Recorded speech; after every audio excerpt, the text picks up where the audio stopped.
بسم اللہ الرحمن الرحیم۔ السلام علیکم۔ مچھلی کے منہ میں زبان کیوں نہیں ہوتی ہے؟ ناظرین، مچھلی پانی میں کیوں رہتی ہے؟ مچھلی کے منہ میں زبان کیوں نہیں ہوتی؟ مچھلی ذبح نہیں کی جاتی، پھر یہ حلال کیسے ہوتی ہے؟ حضور نبی کریم رؤوف الرحیم صلی اللہ علیہ وسلم اور حضرت علی کرم اللہ وجہ الکریم نے مچھلی کے حوالے سے کیا ارشاد فرمایا، یہی ہماری آج کی ویڈیو کا موضوع ہوگا۔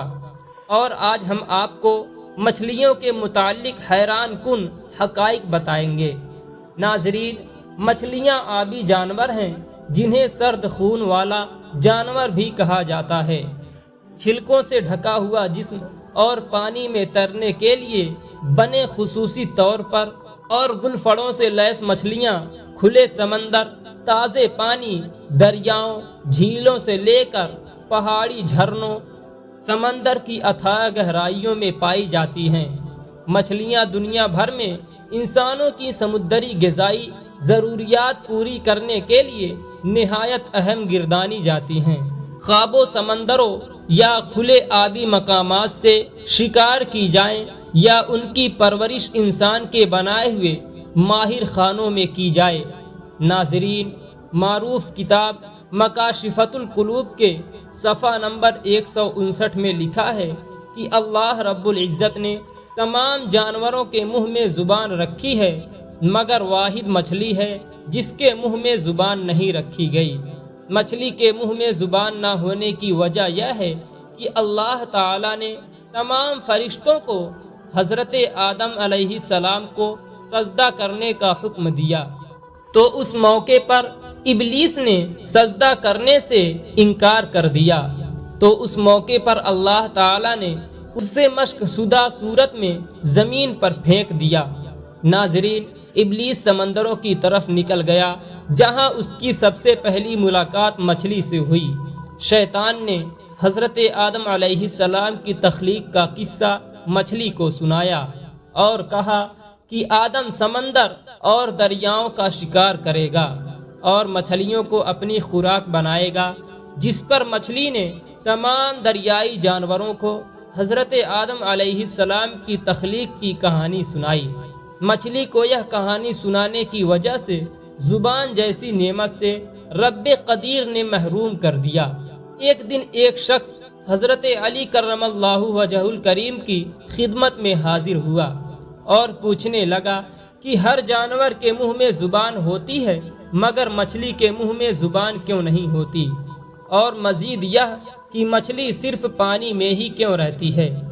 حضرت علی کرم اللہ وجہ الکریم نے ارشاد فرمایا کہ اللہ نے مچھلی کے منہ میں زبان بھی دی تھی اور اس کو یہ طاقت بھی دی تھی کہ خشکی پر چل سکے، مگر افسوس کہ اس نے خود پر ظلم کیا اور اللہ کی ان نعمتوں سے محروم ہو گئی۔ وہ شخص کہنے لگا کہ کون سا ظلم؟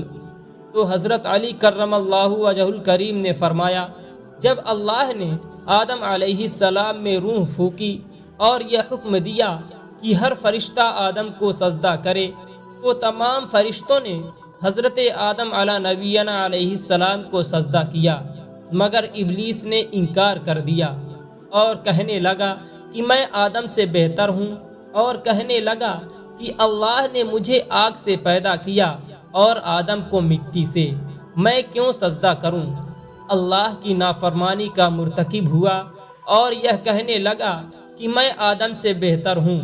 اس جرم کی وجہ سے ابلیس کو جنت سے نکال دیا گیا اور وہ بدصورت بنا کر زمین پر گرا دیا گیا۔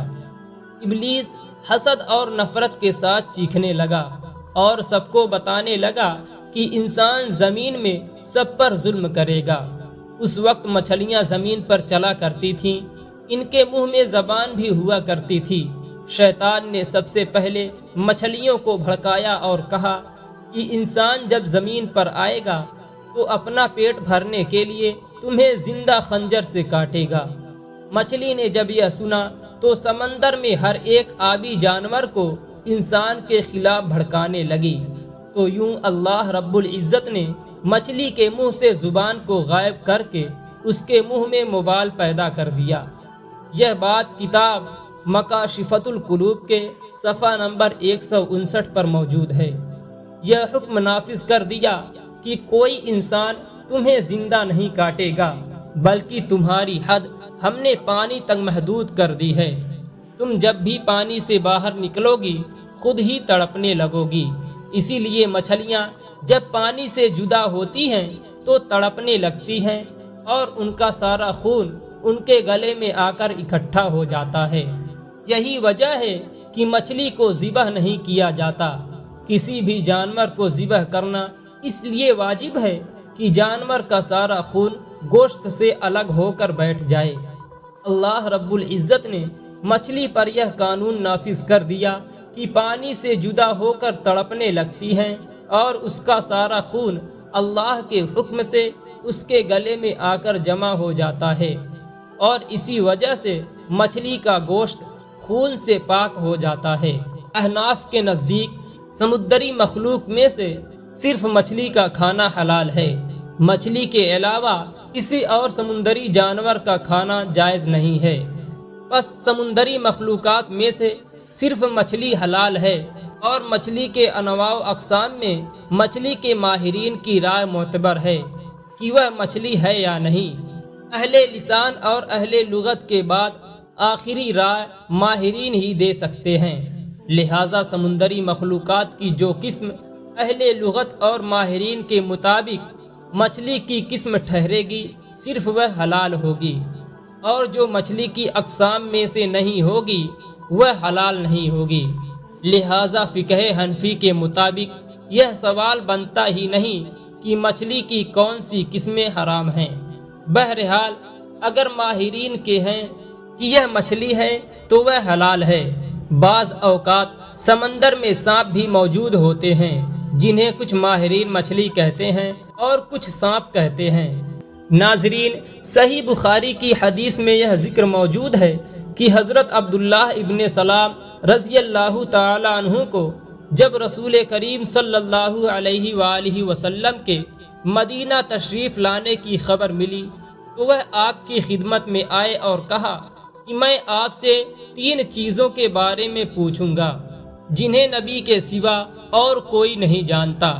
قیامت کی سب سے پہلی علامت کیا ہے؟ وہ کون سا کھانا ہے جو سب سے پہلے جنتی کو کھانے کے لیے دیا جائے گا؟ اور کس چیز کی وجہ سے بچہ اپنے باپ کے مشابہ ہوتا ہے؟ آپ صلی اللہ علیہ وآلہ وسلم نے فرمایا کہ جبریل علیہ السلام نے ابھی مجھے آ کر اس کی خبر دی ہے۔ اس پر حضرت عبداللہ رضی اللہ تعالیٰ عنہ نے کہا کہ ملائکہ میں تو یہی یہودیوں کے دشمن ہیں۔ حضرت صلی اللہ علیہ وآلہ وسلم نے فرمایا قیامت کی سب سے پہلی علامت ایک آگ کی صورت میں ظاہر ہوگی جو لوگوں کو مشرق سے مغرب کی طرف ہانک کر لے جائے گی، اور سب سے پہلا کھانا جو اہل جنت کی دعوت کے لیے پیش کیا جائے گا وہ مچھلی کی کلیجی پر جو ٹکڑا لٹکا رہتا ہے وہ ہوگا۔ اور بچے کی مشابہت کا جہاں تک تعلق ہے تو جب مرد عورت کے قریب جاتا ہے اس وقت اگر مرد کی منی پہل کر جاتی ہے تو بچہ اسی کی شکل صورت پر ہوتا ہے، اور اگر عورت پہل کر جائے تو بچہ عورت کی شکل و صورت پر ہوتا ہے۔ یہ سن کر حضرت عبداللہ ابن سلام رضی اللہ تعالیٰ عنہ بول اٹھے کہ میں گواہی دیتا ہوں کہ آپ اللہ کے رسول ہیں۔ ناظرین، دین اسلام کے حوالے سے مچھلی انتہائی اہم جانور ہے جس کا اسلام سے کئی واقعات میں ذکر موجود ہے۔ جس طرح حضرت موسیٰ علیہ السلام اور حضرت خضر علیہ السلام کے واقعہ میں بھی مچھلی کا ذکر ملتا ہے، اسی طرح حضرت سلیمان علیہ السلام کے حوالے سے بھی مچھلی کے واقعات موجود ہیں، اور اسی طرح نبی کریم رؤوف الرحیم صلی اللہ علیہ وآلہ وسلم کی مبارک احادیث میں بھی مچھلی کا ذکر موجود ہے۔ ناظرین، اسی امید کے ساتھ اجازت دیجیے کہ آپ کو ہماری ویڈیو پسند آئی ہوگی۔ ملتے ہیں کسی اور ویڈیو کے ساتھ۔ آپ لوگ چینل کو سبسکرائب کر لیں۔ اللہ حافظ۔